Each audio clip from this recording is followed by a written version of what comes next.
Hey guys, what's up? It's AD.VideoEditor here. And this is my first tutorial starting with a new software called GameMaker Studio.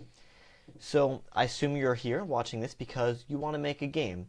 And might I say, making a game is very fun, very rewarding, but it does take time. So I'm going to try to show you some nice shortcuts and quick ways to get things done and nicely and effectively so that you can be on your way making a game. So I'm going to start off assuming you know nothing about this software, GameMaker Studio. So I'm first just going to go over some of the basic options you have and what everything means, and then I'm going to get right into making a game.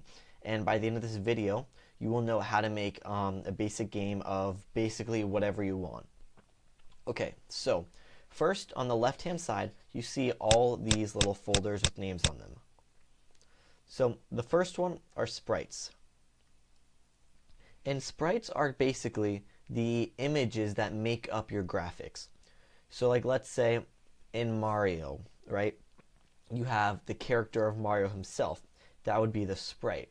But then the character that does all the actions and interacts with the world, that would be what we call an object right here that I have highlighted. Objects are, like they say, kind of like the game pieces that reference the sprites. You'll see what I mean in a little bit. Then sounds, pretty straightforward. If you have music or anything, that's going to go there. Backgrounds, if you have any background images, right in there. Paths and scripts, we don't need to worry about right away. Shaders, don't worry about it. Font, I'm going to assume you're just using your, we're not going to worry about fonts right now. But if you have a font, like a specific font that you want to use, you can import it into the fonts. Timelines, we won't worry about. Objects, I just went over. Rooms is where rooms are where all the magic happens for the most part. In each room, that's kind of like, let's say, where your level would be or something, right? In the room, you can place objects that will interact with each other, and that's the area where everything's going to interact. Included files and extensions, we won't worry about that, and the rest we don't need to worry about. Okay, so to make our game, first, you would think we need characters, right? And in order to create characters, we need sprites. So up here, so you can click on the sprites, and you can, well, if you right-click on it, you can see this option for Create Sprite. Or also in the toolbar up here, we have the options to create everything. The first one, the figure that kind of looks like a little Pac-Man or something, is to create a sprite. So I'm first going to create a sprite, and I'm going to call this sprite Player. And if I hit Edit Sprite, then hit this page option for a new sprite, I'm going to set the width and height to 64 pixels. And if you double click that, you're in the editor. So for the simplicity of this game, I'm just going to take the paint bucket, select a nice color, how about green, and fill it in. And that's going to be our player. So I'm going to be all good with that. And the origin, I'm going to center this in the player. Okay, next, I'm going to create a new sprite called Wall. And it's pretty straightforward. This could be the wall, the floor, platforms, but all this will come from our sprite Wall. And I'll edit it, create it new, and I'll make this the same size as the player. Fill it in, and let's just give this, like a grayish color. If I can find that here. And this color looks fine. Okay, center that. Okay, so now we're going to create the actual player that you will interact with in the game, and that's going to be your object. So you can either right-click Object and create Object, or if you look over here to this thing that looks like a circle or a sphere, or however you see it, that's to create an object. So I'm going to call this OBJ, just for Object Player. Oops. And now you can select the sprite that it mimics.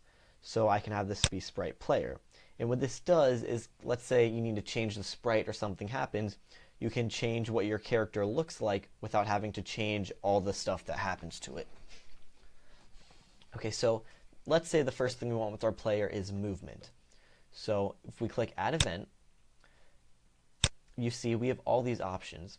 And these options are great because they kind of set specific things that can happen. So the create is pretty much you can set something to happen the second that, faster than a second, the instant that your object is created in the game. Like let's say you wanted something else to spawn with your object. You can have it that when this object is created, that another one is created. Or same thing with like destroy. Let's say you're playing a game with lives, and when your player is destroyed, you can have the life go down 1. Alarms, they're pretty much what they say they are. You can set a specific timer, and when that timer goes off, you can execute an action. Steps we're not going to worry about right now. Collision, this is very useful if you want to have your player like collide with something, like we're going to have it with the wall, because a wall you're not supposed to be able to go right through. So we can have our player go hit the wall and stop. Keyboard, with this, you can change, have something happen whenever you hit a certain key. Same thing with the mouse. Key press, key release. In case you're not familiar with, key press is when you push down on the key, and key release is when you let go. And depending on how you want things to happen, you might prefer to have a key press or a key release action. So what we're going to do, we're going to add movement to our character. So let's go to the key press, and let's first add the left option. So when we press left, we want our player to move left. So on the right hand side here, we have all these different options. In tabs, this tab's called Move, Main 1, Main 2, Control, Score, Extra, and Draw. So what's really unique about GameMaker is you have all these options for a simple drag and drop type of game, or you can even add your own code in right here. I won't get into the code right now because we're just trying to make a simple game, and if you're not very familiar, you should get an idea of the things you can do with this drag and drop. And later I'll show you how to take this drag and drop game and convert it into purely a code game. So we're going to start off going into the Move tab because we want our player to move. So I don't have time to go over all these. You'll get a gist of what they are as I add them. But if you want, you can kind of hover over them. It'll give a brief description about what it is, and you can kind of get an idea of what that option is, or you can add it by yourself and play around to see what everything does. So I'm going to start off with this Move fixed and drag that into actions. So it's going to apply to ourself because that's our player, and our direction is going to be left, and our speed, let's make it 10. So this is saying when we hit left, our player is going to move left with a speed of 10. Okay. So now I'm just going to do the same thing, the same thing with other directions, right, up, and down. Okay. So right now I have it set so that when we press left, player moves left at a speed of 10, up at a speed of 10, right at a speed of 10, down at a speed of 10. So let's say we want to test this game because a lot of the time when you're making games there are errors that happen. So it's good to test it after almost every change you make so that you have an idea of where the error is if you encounter one. So in order for us to test our game, we need a room for everything to occur in. So you can right click to add new room, or if you click the square right here, that is to create a new room. And so this is our room. I'm just going to leave it at this default size of 1024 pixels by 768 pixels because I don't really care what this is. Speed, this is just the frame rate. So a lot of the times you might want to bump this up to 60 frames per second to get a nicer feel. But I'm going to leave everything the way it is. So in order for us to run our game, I am going to go to the Objects option and take our OBJ player, which is the object that we created. And once that's selected, you can click anywhere in the room and your object will be created. So now I'm going to click OK to leave that. I'm going to make sure my target is set to Windows. Because I'm on a Windows machine, that's why I want to run it. If you're on iOS or on Mac or something, make sure it's set to however you want to run it. And I'm just going to click this green arrow right here to run the game.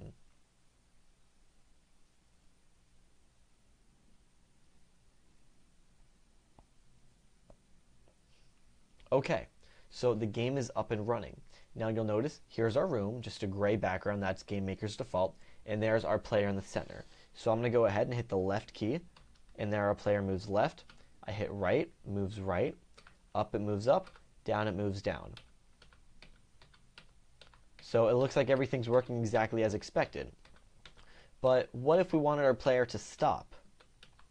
Because right now, all we have to do is just press a key And if we let go, player keeps moving. There's no way to stop our player if we wanted our player to stop. Now, for the sake of your game, maybe you want this, but maybe you don't.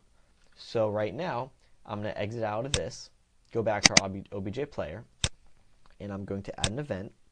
And this is going to be a key release. And I'm just going to make this any key release. So when we release or let go of any of our keys, and I'll go to movement, same thing, except in the middle for the direction, that is stop. So I'm going to hit stop, speed 0, because there's no speed when you stop. Okay, and now let's try to run this one more time.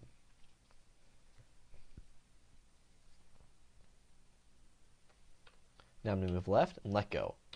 And there we go. Now our player is stopping when we let go of the keys. Okay, so now let's get some interaction in the game. I'm going to close out of this, and let's create a new object called obj wall. And as you can guess, we're going to use the wall sprite. And basically, we don't need anything to happen to the wall. If we have a collision between the player and the wall, we just want our player to stop. So now that we have our object created, we can go back into our player object and go to add event collision. And now you see we can have a collision with any of the objects we created. So we're going to select obj wall. And once again, we're going to do the same thing how we got us to stop in the release all the keys. And that's just going to go in the move option. And we're going to hit stop. So now we need to add walls into our room. So you click this little thing right here, and you get a drop down of all the objects you made. I'm going to select obj wall, and then I can just place these wall things throughout the room. Let's go ahead and run the game. And then once the game is run, you'll see how when you interact with the wall, you instantly stop moving. So here we go. I'm going. Stop. Stop. See, I can't go through the walls.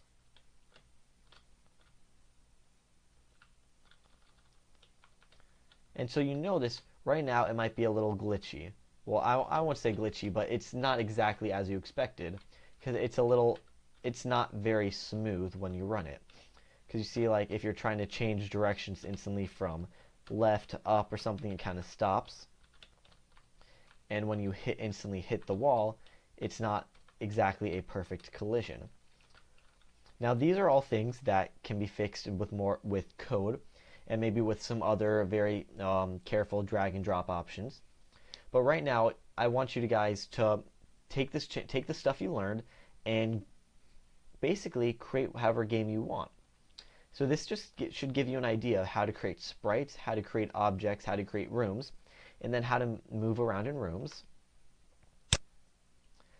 And once you're into your player that you want stuff to happen to, you can start experimenting, because there's an infinite amount of games that are created, so I don't want to tell you exactly what game to make. I just want to show you the tools that you can use. So, like, I mean, let's say instead of using the keyboard, we wanted to make it like basically with the mouse or something. Or what if when we had a collision with the wall, we wanted to create a second player or something like that. The possibilities are endless. So that's going to be it for this tutorial. I hope you guys like it. Please comment, subscribe, like, let me know what you think. And if there's any issues you run into, please contact me. You can ask a question in the comments or email me at ad.videoeditor@gmail.com. And if you guys like this tutorial, I'm going to keep on making more tutorials to help you guys create your games and learn new techniques. So if there's anything you want to see, let me know. Anything you need help with, let me know. Because I'm making these videos for you. And if you guys don't want them, I'm not going to waste my time with them. I want to make a video that you guys will appreciate and will have an interest in viewing.